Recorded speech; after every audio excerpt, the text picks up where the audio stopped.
どうも、こんにちは。デミコでーす。いや今日も天気で気分がいい。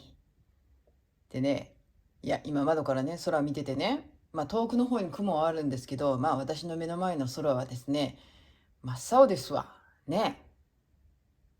お出かけする予定だったのになぁ、なんて思うとちょっと非常に残念な気分なんですけれども、しゃあない。ね。そこは気持ちを切り替えてっていうことでね。はい。はい。ということで、今日もね、こちらを進めていこうと思います。で、今回は、ドイツ式引き返し編みをね、かかとでするっていうことに決めたので、あと3センチほど編まなければなりません。はい。というわけで、チクチクチクチク編んでるわけですけど、チクチク編みながら、今日もね、ちょっとね、喋っていこうかなと思うんです。でね、今日の内容なんですけど、今日はニュースザッピングみたいな形で、今回はあえて普段読まない毎日新聞からなぜ毎日新聞かっていうと、別に深い意味はなくはないなくはないんだけれども、たまたまちょっと見たい記事が毎日新聞で出てて、で、それで、あれなんですよ。その中でちょっと最近のニュースをダーッと見たら、いや、ちょっとこれ、ちょっと気になるわ。ちょっと気になるわっていうニュースがいくらかあったんで、今日はニュースザッピング的な感じでね、ちょっと喋っていこうと思うんですけど、はい。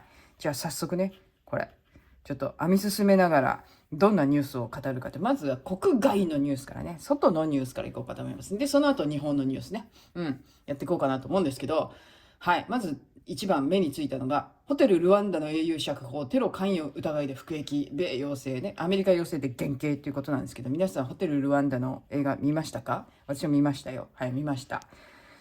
ルワンダ虐殺って言われてるやつですね。私はね、この、なんていうのかな、映画見た時も非常にショッキングだなと思いましたけれども、描写は素晴らしい映画だと思いますけれどもね、いや、なんてひどいことをしたんだって、結局さ、あれってさ、なんていうの、いわゆるさ、土族、仏族って、仏族が土族と、あと、仏族の恩恵派かを、狙ってその虐殺したという事件だったわけなんですけれども、もともとね、根深い、なんていうのかな、その対立っていうのがあって、でこれをね、元をたどっていくと結局仏族と土族って何なんって話になるんだけど、結局同じ民族です。民族に違いはないです。本人たちも意識してない。もうなんか勝手にそれを仏族と土族と分けたのは当時宗主国であったベルギーなんですよね。ヨーロッパのその言ったら先民思考的な、なんていうの、なんて、人種差別ね的な思考で、そのなんていうのかな、体制派っていうか、85% が土族じゃねえ仏族ね、仏族で、少ない方が土族だったんだけれども、その先民思考っていうのかな、そういうやつでベルギー側っていうのはさ、ベルギーはさ、土族の方に教育を施したんだよね。で、それで、仏族放置で土族の方にその市長だのなんだのって教育的なこともね、フランス語を教えたのは土族だけだったし、大したその違いのないところに、その例えばちょっとね、鼻が低いだの、肌の色が濃い薄いだの、そういったその身体的な見た目の違いでも、そんなのさ、黒人さんの中でいくらでもあるわけじゃん。鼻が高い人がいたり、鼻の低い人がいたりっていう、いろいろいるはずなのに、その見た目だけとか、そういった、もう本当に、本来は人種的には民族的には何の違いもないのに、そこにわざわざ違いをつけて、で、対立を最終的に煽っていくわけですね。で、そのヨーロッパ的なその民族支配っていうかな、そのなんていうのかな、簡単な支配の仕方っていうのは、やっぱりその民族の対立を煽って紛争させることでっていうのがあるじゃない。国内混乱が起こっている方がさ、実は宗主国としては管理しやすいというかね。だって民族一丸となって、そのまとまっちゃって、民族同士がまとまっちゃって一丸となって宗主国に対立してきたらさ、叶わないと言いますか、力がそれだけ集中しちゃうからね。でそれを分散させるためには、やっぱり国内で紛争を起こしておいて不安定にさせた状態でいた方が自分たちは管理しやすいわけだから。そういうのを今でもね、そういう形でいろんな対立を煽ってるわけですけれども、だから今起こってるね、アメリカにしろ何しろ日本でもそうだけどね、二分化されて、分断って言われてるじゃないですか。分断されてるっていうね、対立構造を起こすっていう、それはもう今でも続いてることでね、本質からほら目をそらせるっていうかね、それで対立を煽って不安定にさせていった方が管理はしやすいわけだからさ。でそういうことをずっとやられてるわけよ、世界中で。でそれの最たるものが、ルワンダだったわけだけれども、でそれででもベルギーから60年代かな、1960年代ぐらいにルワンダは独立するわけだけれども、でもそれからもうなんていうのかな、対立っていうのは続いてね、で最終的には紛争という形に入っていくと。多数派だった仏族っていうのが、国をね動かす形になっていくわけなんだけれども、そうすると根深いなんていうのかな、そういった昔から続く対立みたいのがあって、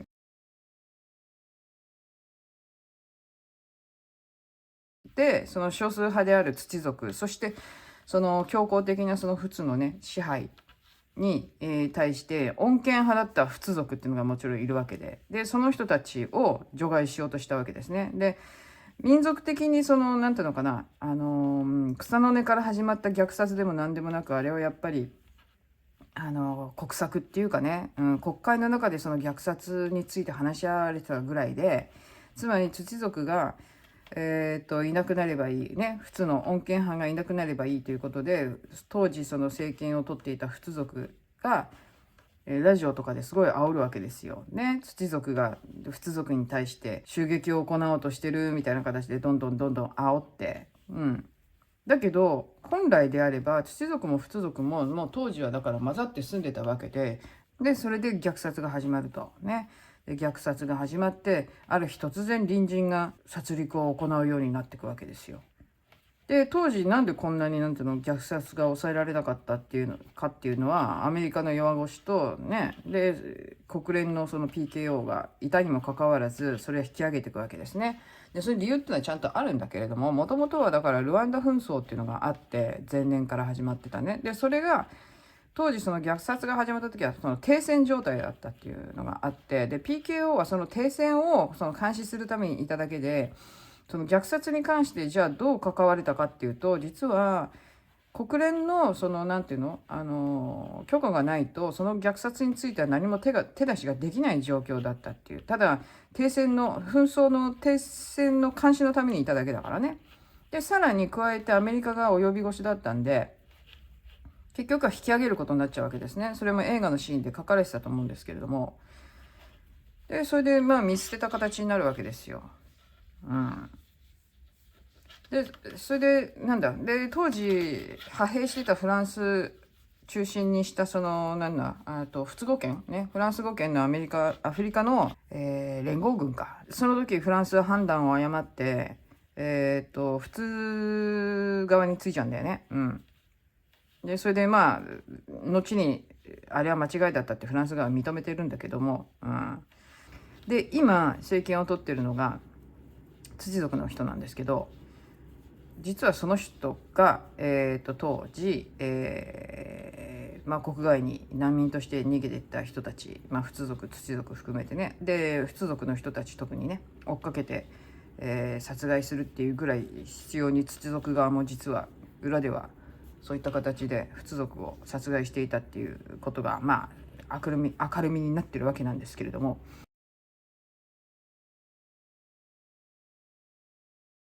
結局はさ、ヨーロッパのその先民思想みたいなものが作り上げたもので、だからヨーロッパに支配されなければこんな虐殺はもともと起きてないわけだね、言ったらね。だからやっぱり元凶なんだよな、ヨーロッパがっていう話でね、実際言われてる人数だと80万人から120万人ぐらいの人が殺されてるっていう。ルワンダの人口っていうのは800万人ぐらいだからね、言ったらだから 10% もしくはそれ以上の人が殺害されたって話になっちゃうわけよね。そうするとね、すごい人数だよね。だって日本に換算してごらんよってよね、1200万人もの人が虐殺で亡くなるっていう話になっちゃうわけだからさ。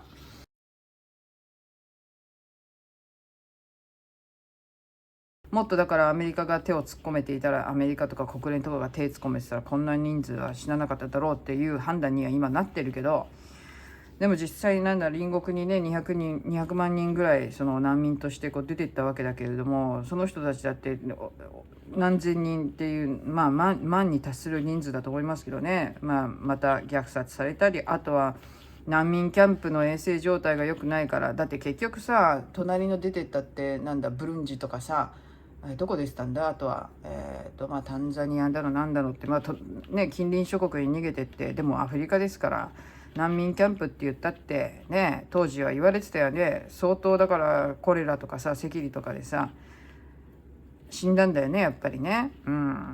だから難民で逃げたかっつったってやっぱり衛生状態が良くなきゃそういうことになるわけで、キャンプね、しかも難民キャンプみたいなところでそういうのが広まったら一気に広まるわね。普通の先進国で暮らしていてたらなんつうの、死なないような病気でもそういうとこで蔓延したらやっぱり栄養状況も良くないし、衛生状況も良くないわけだから、それはねそれなりの死者が出ちゃいますよねっていう話でね、悲惨な事件でしたけれども、だから結局そういう対立構造をさ作り上げて、その国をもしくは世界をねその支配していこうっていう流れっていうのは今でも全然変わってなくて、でルワンダのそのジェノサイドっていうのはそれがなんだろうな、それの象徴みたいな話だったんじゃないかなと。国民はだからね、そのルワンダの国民は不幸だよね本当に。そういうのにさ煽られちゃってね、結局はね。やっぱここでも支配するのは恐怖なわけでしょね。土族が襲ってくるぞって仏族の人たちにさ散々ルフしてさ、で恐怖を煽って、でここまでなっちゃうわけだからね。だから恐ろしいよね。ショッキングだったよ本当に。映画ではあったけれども、道路一面にねこう死体が転がってたりとか、あとはねナタでさこう直接は映ってないけどね。あと当時はやっぱりだからそのジェノサイドっていうのは虐殺っていう意味だけじゃないからね。結局民族浄化民族抹消みたいな形なんで、なので女性に対するね強姦のようなことももちろん多発してたわけで、土族の女性に対する強姦みたいなのもね、いっぱいあったわけで、もちろんそれも一つなわけだからさ。でも本来はもともと何の違いもないのよ。そんな民族なんて土族仏族言われてるけど民族の違いなんてないんだからさ。だから民族浄化って何って話なわけよ。何も浄化も何もないじゃんっていう話でね、政治的な理由だけでその別れてたっていうだけでさ、だからその何の意味もない紛争だったんだよね、言っちゃうとね。それはヨーロッパが作り上げた悲惨な歴史であってね、でそれはヨーロッパは反省しなきゃいけないわけだけどさ、特にベルギーね、当時ね民族をそうやって作り上げた人たちっていうのが宗主国だったベルギーなわけだからさ。そんな感じでね、ルワンダの話ちょっと映画をね思い出したんでね、私はね、いい映画の一つだとは思いますけれどもね、よく描写されてると思うので、見てない人はねぜひ見ていただきたいなって。直接的なそのなんていうのかな、この残虐なそのシーンとかそういうのは特にないと思ったんで、確かないと思うんで、基本的にはだからこの英雄がね、このホテルランダの英雄、この支配人ポール・ルッセッサ・バギナ氏っていうこの人が仏族の人なんだけど、土族のね人たちをその自分のホテルにかくまったっていうね。いやいい話ですよ。とってもいい話です。このあれはね、映画はなので見てない人はぜひ見てくださいっていう感じですね。おすすめですよ。いかに欧米人がなんて言ったらいいのかな、最終的には何の役にも立たないのねこの人たちみたいなところもあったりするわけだけど、本当に悲惨でしたよ。欧米人もね中で殺されましたからね、やっぱりね。というわけでございます。まず第一のニュースはこれですね。でもこの人釈放されてよかったと思いますよ本当に。捕まってたのはねやっぱり後にテロ組織に関与したなどとして禁錮25年の刑で服役中だったって書いてあるから、結局はその新しく立った政権がまあ弾圧したってことでしょ。弾圧っていうか、まあこの人をなんか反社の存在として扱ったわけでね。なのでこの人はアメリカに永住権持つそうなので、この後アメリカに渡って、で家族はもうアメリカに移住してるらしいので、この先はアメリカで暮らすんじゃないかなということでございますね。はい。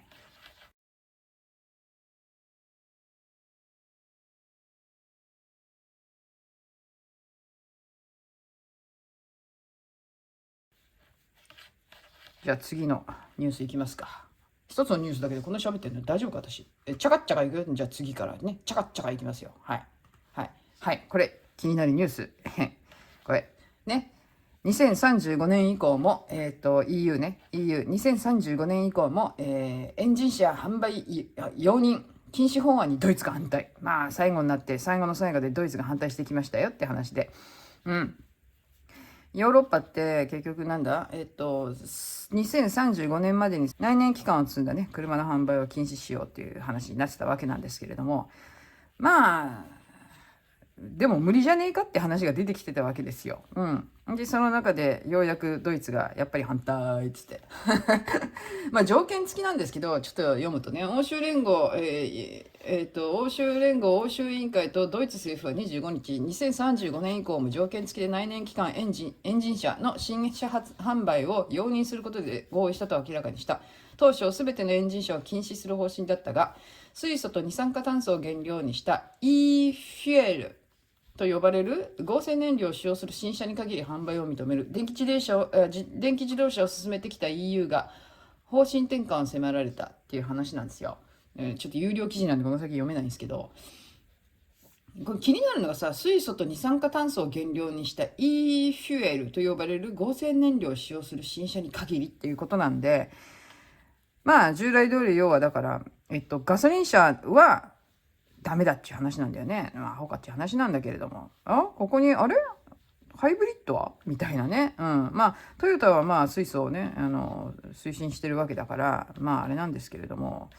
いやー、でもこれ、実際、本当に、ガソリン車がなくなるんでしょうかって、私不可能だと思うんだけど、不可能っていうか、まず全員が電気自動車を持つってことは不可能だと思いますね。とある試算によると、今まあ大体、ガソリン車皆さん乗ってると思うんですけど、もちろんね。で、そのガソリン車を全て電気自動車に置き換えると、まあ大体試算的には今の4000倍のその電力が必要になる。4000倍ですよ。4倍じゃなくてね。うん。4000倍ですよ。ね。で、どうやってじゃあ、チャージするんだっていうね。問題があるじゃないですか、やっぱり。で、ガソリン入れるよりもね、ガソリンなんて2、3分、まあ5分、10分あれば入れられるものをさ、チャージするのに何分かかんのさっていう話でしょ ?1 回。しかも、大して走れないわけだから、マックスにチャージしたって、ガソリン車のようには。うん。それしょっちゅう充電しなきゃいけないわけじゃない。で、1台充電するのに時間かかって、じゃあ、夜家で止めてる間に、充電すればいいなんつったって、集合住宅の人はどうすんだよって、全部の駐車場につけるの？しかも駐車場全部住んでる人のために足りてないからさ、駐車場借りてる人とかいるわけじゃん。その駐車場に全部充電つけるの？無理じゃねっていう話じゃない？しかもだよ、充電するのにさ、かかるさ、金額ってあるわけでしょ？ね。で、それに投資するわけじゃない、みんな充電するところに。そうするとさ、そういう投資した金額、作った金額とか、そのチャージのさ、料金にさ、上乗せされない？ガソリンスタンドで。大丈夫？ガソリンスタンドが今度どう呼ばれるのか知らないけど、チャージスタンドどうなるの？よくわかんないけど。どう考えても無理だと思うんだよね。しかも電力量がさ、4000倍も必要になるっていう、まあ、試算ですよ。試算なので分かりませんよ。実際4000倍かどうかは。だけどそれだけの大きな電力が必要になるわけで、で今でさえヒーヒー言ってさ、電力足りないっつってさ、で電気代の高騰とかって言ってるわけじゃない？足りるん？無理っしょっていう話でしょ。多分ね、私ねこれ挫折すると思うよ。多分電気自動車ってこう一生懸命言ってんけど、結局はどっかの時点で無理と判断されると思うんだけどね、私はね。私今何歳だ？まあそうね。お年頃よね。で、今23年でしょ？ 35 年って言ったら12年後だよね。私まだ普通に元気にっていうか普通に生きてたら生きてるはずだから、それがどうなるか見れると思うんですけど、私多分挫折すると思うんだ、これ。多分。どっかで転校せざるを得なくなると思いますよ、これ。無理だもんだって、どう考えても。無理だと思う。確かにね、フランスはその貸し自動車、今ね、前に話したその貸し自転車っていうのがあるんだけど、貸し自動車もあるわけです。で、貸し自転車も実際あれはね、原動付き自転車みたいなもんで、なんつうんだろう、電気使ってるわけですよ。だから、その自転車のステーションのところにやっぱりこうガシャーンってかけるところに電気がこうチャージできるようになってるわけ。車の今貸し出しっていうのももちろん同じようにあってね。で、それは電気自動車なわけですよ。で、道端にその車を止められるようになってて、そこでまあ車を置いてある間はチャージするみたいな形にもちろんなってるわけ。で、そんな形でじゃあ全部にチャージのあれを立てるわけかしらね、やっぱりね。それだったって足りるわけないよねって話でさ。だから全部の今その使っている自動車がみんな駐車場で止めてるわけじゃない？どっかに。日本もそうだけど、そこに全部立てない限り不可能だよね、やっぱりね。で、そんなの追っつくんですかって話でね。で、たとえ追っついたとしたってさ、なんていうの、そのチャージのするやつね、機械をつけるの追っついたとしてだよ。じゃあ電気量は足りるんですかって話になるじゃん、今度。私はね、電気自動車絶対進めないよ。うん。私周りの人に言ってるもん、絶対買うなって。絶対頓挫するから買うなって。だって買って、しかも高いわけでしょ？高いんだよね。うん。庶民買えねえんだけどっていう話でしょ、言ったら普通に。狂ってるなと思って、土地狂ってるなと思ってさ、本当にさっていう話ですよ。だからね、ドイツがね嫌だって言い始めてて、これどんどんやっぱりあれじゃないの、今のその CO2 うんたらかんたらっていう話もね、うさんくさいっていうのはさ、もうだいぶ言われてきてるわけだから、どっかで気づくんじゃないかなと。気づくっていうかね、どっかでこうやめるんじゃないって私は信じてるんだけど、アホらしいっつって。CO2 なんかってコントロールできるわけないじゃないの。大体ね、人間の体だって炭素が元でできてるんですからね。それでね、二酸化炭素うんたらかんたらって何を言っちゃってんだって話。人間が出す二酸化炭素なんて大した量じゃないのよ。本当に。私これ何回か言ってると思うけどね、地球上で出されてる二酸化炭素、そのうちの 96% は海からですからね。で、人間が出してる二酸化炭素なんつうのは、そのうちの人間っていうかさ、その人類がさ、活動する上で出てるその工場とかなんだらとかね、そういうのも全部合わせてですよ。合わせてたったの 3% から 4% ですよ。そのうちのね、なんだ一国がね、じゃあ何削減する、例えば日本がじゃあ 25% 削減するって言ったかってね、そのうちの何なんだって話じゃん。もう誤差の範囲よ。それ減らしたところでさ、誤差の範囲それを減らして地球守れるとか、おこがましいよね。ほんとだからね、世界中でその地球の上で出てる二酸化炭素の 96% 以上は海からなんだっつの。でね、その二酸化炭素がないと困るのは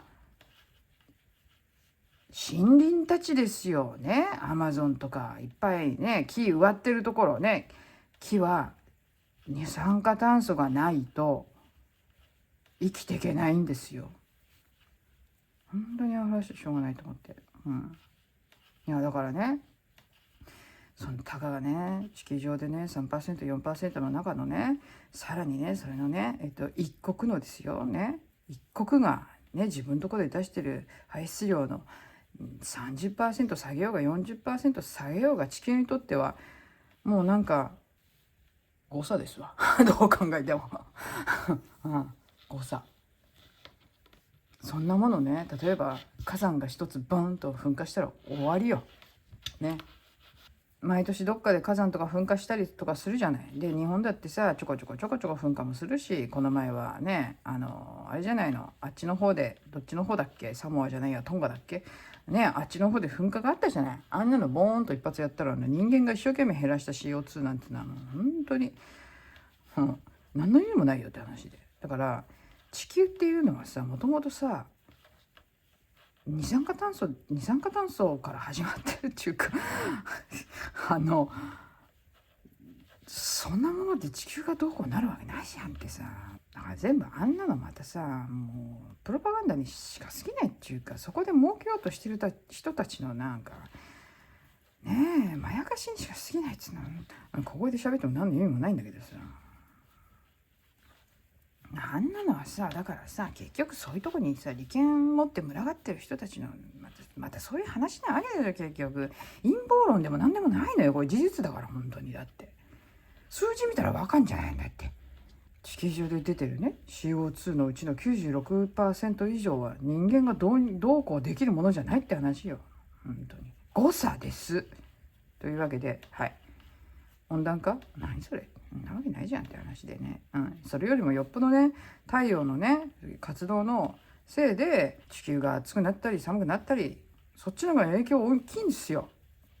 本当に温暖化とかあれもまあみんな乗せられちゃってる人もいっぱいいるからねあれなんですけど、いや温暖化をなんかじゃあさちょっとさ聞きたいんだけどさ、温暖化っつっててさ、どんどん地球の気温が上がってるから下げなきゃって言っててさ、なんで太陽光パネルなん？太陽光パネルあれ日光が当たるでしょ、あっちっちになるんだけど太陽光パネルね。温暖化言ってる人さ、太陽光パネル推進してる人多くない？そんなことない？大丈夫？そこ矛盾してるよ。太陽光パネル入ったら貼ったら温度上がるよ。そこの矛盾はどう考えてるんでしょうね。太陽光パネル CO2 出さないためにね、火力発電やめようとかさ、なんだかんだって CO2 が上がると温暖化が進むとか言ってる人さね、太陽光パネルはどう考えてんの？あれ設置すると温度上がるけど、それはいいの？反射熱でそれはいいの？太陽光パネルの上で目玉焼き作れるけど、それはいいのかしらね。そんな温暖化とか言って、じゃあね CO2 減らさなきゃいけないから火力発電やめてうんちゃらかんちゃらとかね、石炭やめてガソリンやめてとか言ってる人ね、聞きたいよね。その人たちが推進してるのって太陽光パネルじゃなかったっけね。太陽光パネル推進してどうすんのね。太陽光パネル推進したらどんどん温度上がるよ。それはいいの？ CO2 削減って温暖化対策じゃなかったっけ？違ったっけ？はい、じゃあ次いきます。はい、次。もうこんなんじゃ喋りきれねえよ。さあこの問題、これ時間かかるからちょっと今度にしようね。ホンジュラスと台湾断交発表って、これ台湾問題、これはまたやるよ。はい、じゃあもう国内行きますよね。国内行きますよ。はい、国内。はい、これ気になりました。これなんですか？これすごいね。熊肉自販機人気出てます。 JR 田沢湖駅近くの物産館ね。秋田新幹線などが通る JR 田沢湖駅行ったことないんだよね私ね。秋田って踏み入れたことないんだよな実はな。近くの、物産館田沢湖市田沢湖市か田沢湖市の出入り口付近に地元で捕獲された野生の熊肉の自動販売機がある。新幹線の利用客が主に買い求め、関東地方から通販で取り寄せたいという問い合わせも入るという、熊の肉が手軽に入るスポットで注目されそうだ。24時間営業中、月のマグマ熊肉 250g2200 円。たっけ自販機に価格などと一緒に赤身と脂身たっぷりの熊肉の写真も表示している。どうよこれ買った人いる？熊肉って私さ食べたことないんだけどさ、美味しいの？臭いって言うじゃん。どうなのこれ？ちょっと興味あるんだけど私。熊肉が食べてみたいって、美味しいかどうかは別としてね、ちょっと食べてみたいよね。ジビエ好きの私としてはちょっと熊肉興味あるんだよね。食べてみたいと。臭いとは言うけど、まあでもそれで美味しいかどうかでね、いやもういいやって思うかもしれないし、それは分かんないんだけど、24時間営業中、月のワグマ熊肉 250g2200 円。高えな高いな。うん、ツキノワグマか。怖えな、ツキノワグマ。凶暴だからね。さあね、食べた人いるね、ツキノワグマ食べたことある人いる？それだけは聞きたいって感じ。それだけのニュースなんですけど、いやいやいや、ちょっと面白いなと思って。まあお金に余裕があったら、でもお試しでちょっと食べてみたいかもしれないね。もしね、秋田に行ってこんなものが売ってたらちょっと買ってみようっていう気になるかもしれないね、俺ね。どうなってんだ。販売するクマは地元猟友会のメンバーが市内の山で捕獲し、食肉処理施設で加工されたものだ。地元産の熊肉を秋田土産にしてもらおうと、田沢湖市にある飲食店そば五郎の関係者が昨年11月に自販機を設置した。平均すると週10から15個の売り上げがあるが、熊の狩猟期間が限られるため品切れになることもあるという。ああ、なるほどね。じゃああれなんだね。狩猟ということでやっぱり、狩猟のその狩りの期間中は取ってんだね。だからね。でそれを売ってるんだね。そば五郎の担当者は、癖がなく冷めても柔らかいのが特徴、煮込みからステーキまで幅広く味わえると話す。問い合わせはそば五郎って書いてあるけど、なんだ、真空パックとかみたいになってきっと売ってるんだよね、きっとね。ちょっと写真拡大してみちゃおうかな。ね。おー、うまそうだな。うまそうだな、熊肉。怖え。熊肉。字にするとちょっと怖いね。これはちょっと食べてみたいかもしれない。というわけでございます。はい。次。これちょっと私さ、これなんだろうな、ちょっとやり方がちょっと煩雑になりやしないかって心配してるこのニュースなんですけど、もっといい案あると思うんですけど、っていうのはですね、これです。給食無償化、弁当持参のアレルギーの子は我々自治体判断ということで、千葉県内の大半の公立、小中学校で1月から第3子以降の学校給食費が無償化された。ね、第3子以降ですよ。ね、第3子以降。ね、ここ、注目。はい。そんな中、食物アレルギーなどを理由に弁当を持参せざるを得ない、児童、生徒への対応が自治体間で割れている。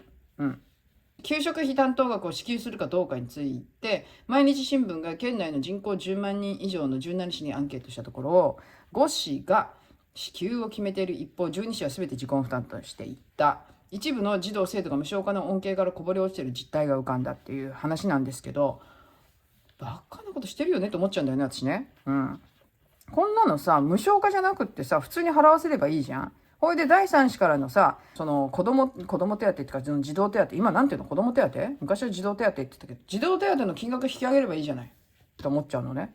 だってそしたらさ、給食食べない子で、お弁当持ってく子は給食費払わない。給食食べる子は給食費払う。それでいいじゃない。なんでそれができないのよ。だから、一律にみんな普通に給食費取ればいいじゃない。給食食べてる子は。学校給食食べてる子。給食費って普通に払うでしょ。だって。児童手当の金額上げればいいじゃない。第3子からなわけでしょ。第3子から上げる児童手当の金額を上げればいいじゃないの。なんでそれができないの。普通に給食費は納めてもらえばいいじゃないの。給食食べてる人は。で、給食食べないそのアレルギーの子はさ、その分給食費払わなくていいわけだから、そのお弁当の費用の足しにすればいいじゃない、それを。なんでそういうことができないの？不思議でしょうがないんだけど。はい、終了。それだけだよ、本当に不思議で。これもまた、これもやりたかったけどしょうがない。はい、じゃあ最後でっかいやつ、一番でっかいやつ。これをやろうと思ってたのよ。これをやろうと思ってたの。じゃあね、ちょっとね、ここからちょっと、あれですよ。このニュースはね、ちょっと、あれなんで、真面目にやってきますよ。真面目にやります。はい。はい。ちょっと手止めてやるけどすいませんね。はい。で、この記事、5類移行後、死者数公表は最短2ヶ月後に、現在は数日、新型コロナ。はい。新型コロナウイルスの感染症法上の位置づけが季節性インフルエンザと同等に扱われるのに伴い、厚生労働省は感染者の死亡者数の統計について最短であれば死亡から2ヶ月後に公表することにした。病院からの報告を求めている現行の方式を取りやめる影響だ。目の前の感染状況が不透明になり、感染対策が取りづらくなるとの懸念が専門家から上がる。新型コロナは現在、感染症法では2類相当と呼ばれる強い対策を取る位置づけで、国などはこれまで全ての感染者の情報についての報告を医療機関に求めてきた。死亡した場合には医療機関などは年代や死亡日などを都道府県に報告していた。厚労省は都道府県の集計をもとに全国の死亡者数を公表。死亡者数を公表。通常死亡から数日しかかかっていない。5月8日にインフルエンザと同じ5類に移行するのに伴い、医療機関はインフルエンザと同様に、基本的に感染者について自治体に報告しなくなる。死亡者についても、厚労省は自治体の負担も考慮して報告を求めないことにした。その代わりに出生や死亡の統計制度を使って新型コロナの死亡者を把握する。家族らが市区町村に提出した死亡届や死亡診断書に基づき、年齢や死因などを記した調査票を保健所を通じて毎月都道府県に報告する。厚労省は全国の数値をまとめる。こうした流れのため、通常は出生や死亡の件数などに限った速報値で公表まで2ヶ月後、死因などを含めた正式な数値では5ヶ月後となる。また、新型コロナの死亡者の定義も変わる見通しだ。現在は、感染が確認された死亡者は全てが対象で、必ずしも死因がコロナとは限らなかった。今後は、死亡診断書に死因が記されている、場合などに限られる可能性がある。感染状況についてはインフルエンザと同様に、定点医療機関からの報告で分析することにしており、厚労省は感染状況は一定程度は把握できる見込みだとしている。コロナ患者の診察にあたる埼玉医大総合医療センター感染症科の、岡秀明教授は、死亡者数や感染者数が見えにくくなれば、一人一人が流行状況を意識した、必要な感染対策が取りにくくなる恐れがある。政府や専門家は感染状況について分かりやすい説明を求められると指摘する。はい。で、このニュースの中でちょっと引っかかるところありませんでしたか、皆さん。って思ったところ。私、これ読んだ瞬間に、って思ったんですけど、読みますね、じゃあね。引き伸ばさないように、ちょっと喋ってるの長いからね。はい、ここです。また、新型コロナの死亡者の定義も変わる見通しだ。定義が変わる？どういうこと？新型コロナの死亡者っていうのは、新型コロナのせいで亡くなった人じゃないんですか？どういうこと？定義が変わるって。はい、読みますよ、もう一回。また、新型コロナの死亡者の定義も変わる見通しだ。現在は感染が確認された死亡者すべてが対象で、必ずしも、はい、ここ重要。必ずしも死因がコロナとは限らなかった。今後は死亡診断書に死因が記されている場合などに限られる可能性がある。わかります？言ってること。これ散々ね、私らがね、言ってきたことなんですよ。ね。今回の流行り病の死亡者数っていうのは、交通事故で死亡した人ももちろん検査されて、それが陽性だったらコロナ死に含まれてたっていう話をずっとしてたじゃないですか。自殺してもそうだったわけですよ。ね。自殺してもコロナ死ですよ。陽性だったらね。だからとにかく亡くなった人を全て検査して、それで陽性が出てたら全部コロナ死に入ってた。それをずっと前から言ってたの。でも、それ陰謀論だって言って信じない人ももちろんいた。で、でも実際は WHO がこれを世界的に、こうしろっていう通達を出して、で、世界中の国々がそれをやっていた。もちろんフランスもそうでした。はい、そうでした。で、日本はもちろんそうだった。でもそれを信じたくない人たちがいて、ね。で、それをばらしたくない人たちがいて、なんでそうなってたかっていうと、もちろん、その死亡者数を全部含めてね、大きくさせることで何をしたかったかっていうと、結局その後につながっていくお注射ですよ。ね、お注射を打たせたかった。言ったでしょ？恐怖です。はい。恐怖を与えるんです。ね。だってさ、風邪ひいたってさ、死者数がさ、多くなければさ、別にさ、怖くないわけじゃない。でもそこで死亡者数を膨らませることで、恐怖を煽るわけでしょ。いや、かかったら、死んじゃうかもしれない。死んじゃうかもしれない。じゃあ、お注射しなきゃっていう、そっちの方向に持ってくわけじゃん。もう茶番だっつことよ、要は。やっぱり。で、専門家が言ってますよ。実際本当にこの流行り病のせいで、ね、それの、病状をもってして、そのせいで亡くなった人ってのは今言われてる、報告されてる死亡者数の10分の1だっていう話ですから。これが言いたかった。どうしよう。どこを P 入れようかな。さて。全部普通に喋ってんけど、P 入れなきゃいけないかもしれないからちょっとわかんないんだけどさ。ね、これでも新聞の記事だからね、私はね。私の意見じゃないですよ、みたいな。新聞の記事読んでるだけですから。ね。毎日が言っちゃったって話ですよ。ね。さらっと言ってるけど、これ気づく人いると思うよ。今まで違ったのって。定義ってどういうことって。でも気づかない人がいたとしたら、情報を情報として脳みそが扱ってないってことだよね。情報を情報として取れてないっていうことになるんで、いや、もう、表にできたよね、やっぱりね。うん。だからね、いつも言うじゃないですか、私ね、陰謀論っていうのはね、全てがとは言いませんよ。全てが、実際に起こっていることとは言いません。だけど、陰謀論と言われていることの中には、実は事実もちゃんとあって、それを隠そうとする人たちが陰謀論、陰謀論って言ってね、その言論を封殺しようとするっていうね、うん。そういうのがあるんだよっていうのをね、言ってますよ。私全部、陰謀論自体がね、と言われてるもの全部が真実とは言いませんよ、私だって。さすがに。言いませんよ。うさんくさいのだっていっぱいあるからね、陰謀論の中には。ね。そこまで頭汚染されちゃって大丈夫あんたっていうのも確かにありますよ、中には。だから私全てがっていうことじゃないですよ。でも中には真実もあって、それを隠したい人たちがいて、それがもう露骨じゃないな、今回のこと。本当に。っていう話でございますよ。だから定義が変わるんですって、皆さん万歳。ね。ね。これで。ね。言ったでしょね。その直前に読んだニュース。これ。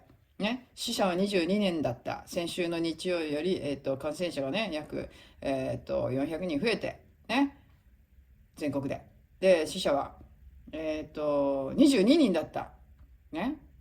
22人。このうち、本当に流行り病のせいで亡くなった人が何人いるんでしょうかって話ですよ。うん。だってこれ定義変わる見通しって言って5月8日からだからね。まだ変わってないってことなのよ。この22の数字だって実際は全部が全部流行り病で亡くなったってわけじゃないってことですよ。うん。こういうなんつうの水増しのこと、水増しが行われていたっていうことがもうね、表に出ちゃったっていう話でね。うん。水増しですから言ったら。っていうわけでございます。はい。というわけで今日もいっぱいいろいろ話しちゃいました。長々とね。さあどこをね、採用してどこをねカットするか分かりません。ね、どこに P 入れるか分かりませんけれども、はい。